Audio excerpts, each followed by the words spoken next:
Since we born up to now, all of us, we put in so much energy, entire our life, to just receiving, temporary, transitory pleasure. We put in so much effort. Yeah? The result is like concentration pleasure. Concentration camp pleasure, No.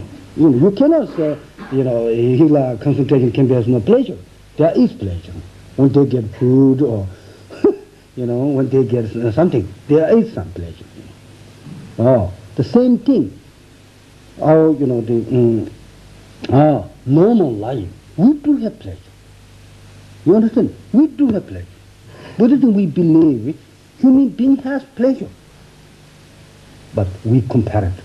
It's like modern, life, modern, our society, we compare it, isn't it?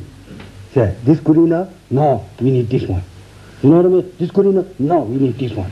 You understand? The similar Buddhism, we have exactly, this attitude, isn't it?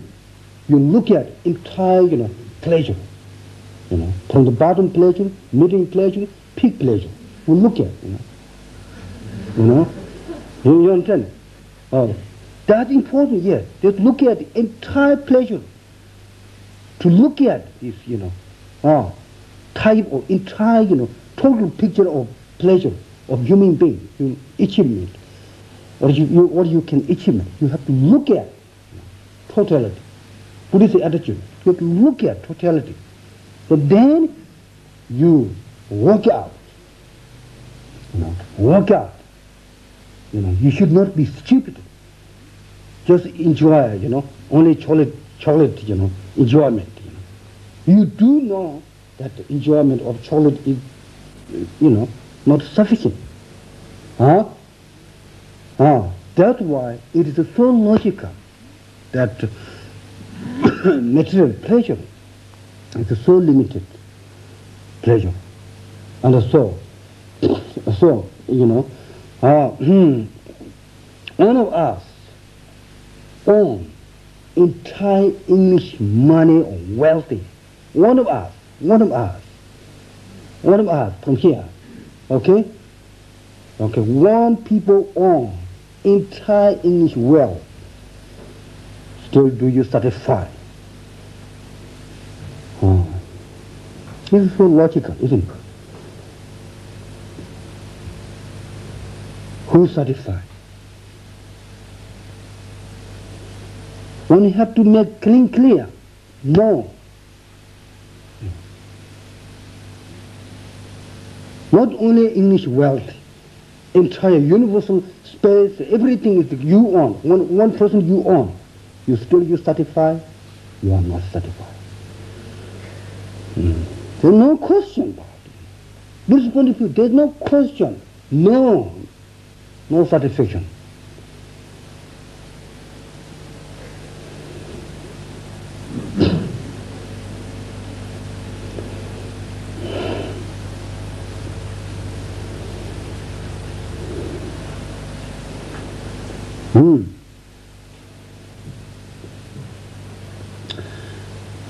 Then maybe you can say, in my home, I'm satisfied.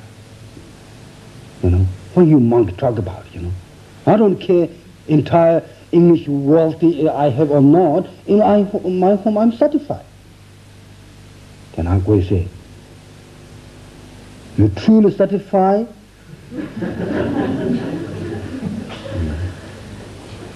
You going to say, no. That's right. Didn't you agree with me? Yeah. No. It is so logical. Because the characteristic of ego, as long as you have ego mind, you have certain particular desire to achieve certain thing. So you struggle, isn't it? You struggle some way, you want something, not getting for you. That is the suffering. That is the suffering.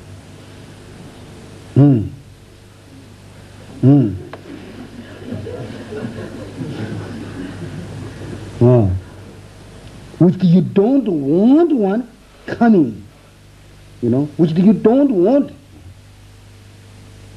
in your life, that is coming forcefully. This true reason is you are dissatisfied because manifestation of ego.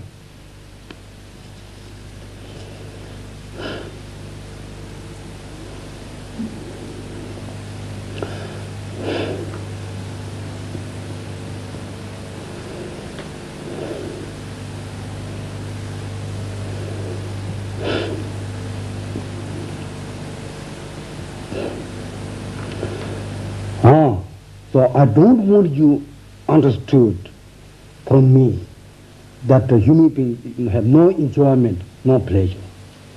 But, as our modern society, you should have, understand,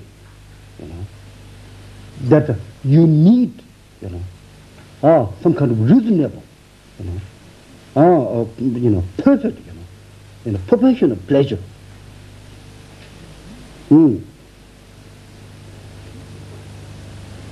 Not enough, the grasping or the worldly pleasure, which is momentarily, pleasure, but the resource of more confusion and more dissatisfaction.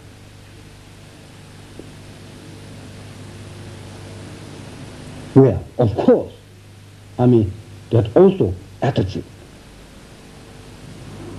Lest I say, why don't you say I am satisfied?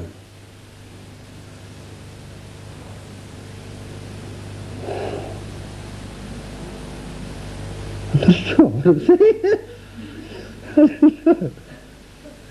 Why don't you say I am satisfied?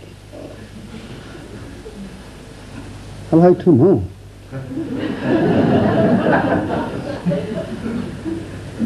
Just curiosity,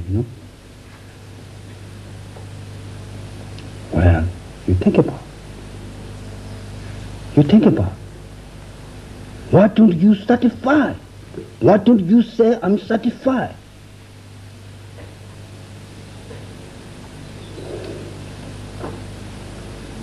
No. True sense. Truthfully yourself. I'm not saying fantasy, I'm satisfied. Of course we say, I'm satisfied because I, You understand? I'm not talking about this kind of, sentimentalist, satisfied, I talk about you just sit down, truly look at your life, I'm satisfied.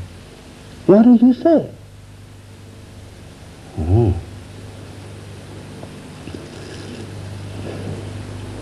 Actually, isn't it? You know why I don't say I'm unsatisfied.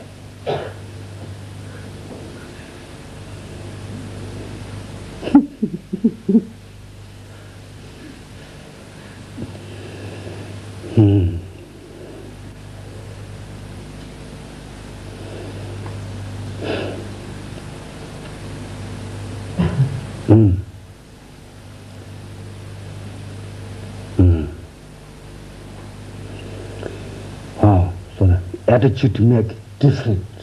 What I'm saying is, attitude to make different. Your attitude, in order to you say, I'm satisfied, you should have certain motivation, isn't it? Why you say, I am satisfied. Buddhism knows each, the movement or action of body speech behind something false, So why don't you say, I am satisfied? What is the cause? What is the karma? What is the causation?